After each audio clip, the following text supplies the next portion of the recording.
Voici donc la seconde vidéo concernant l'activité sur la notion de variable aléatoire. Dans cette deuxième vidéo, on va essayer d'écrire, de formaliser les questionnements qui s'obtiennent naturellement, enfin, en tout cas une partie des questionnements, on peut en trouver plein, mais ceux qui viennent le plus naturellement suite à cette expérience aléatoire. Bon, bien sûr, c'est très subjectif, le naturellement.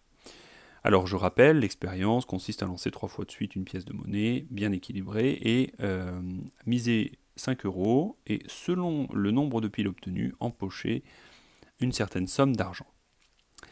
Alors bien sûr, on est en train de parler d'une expérience aléatoire, donc on est dans un contexte de hasard. On sent qu'il va falloir peut-être invoquer des théories de probabilité pour euh, traiter ces questions. Alors, je vous propose de commencer par introduire un peu de vocabulaire sur cette situation en désignant par oméga l'univers, c'est-à-dire l'ensemble des issues possibles de l'expérience aléatoire. Ici, toutes les issues possibles, lorsque vous lancez 3 fois une pièce de monnaie, bien équilibrée, ou pas d'ailleurs, sont pile pile pile, pile pile face, pile face pile, etc., etc., face face face. Voilà, c'est l'ensemble des issues possibles.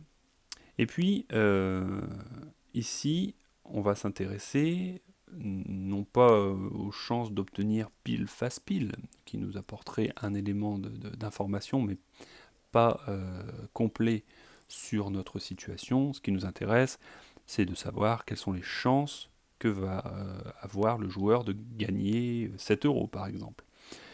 Alors ça correspond ça au fait d'obtenir 2 piles.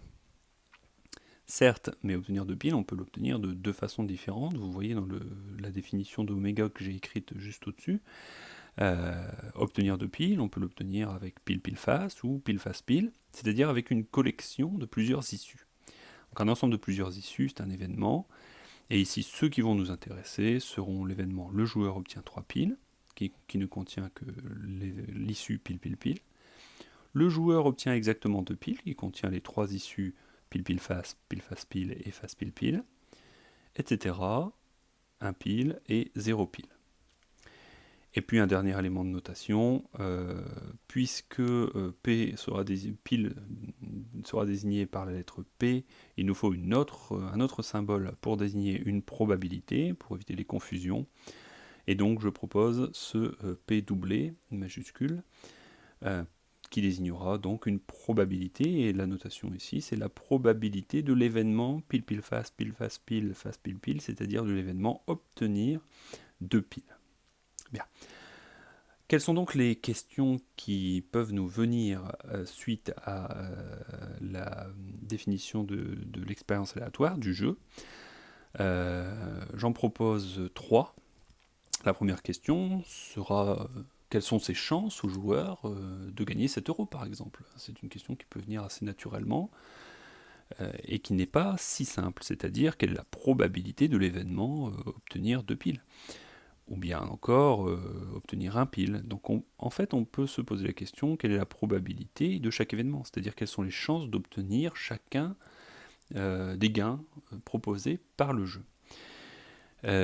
Si je vous demandais de répondre, là, de mettre sur pause et de répondre de façon immédiate à cette question, ce n'est pas si immédiat et vous pouvez tenter en mettant sur pause.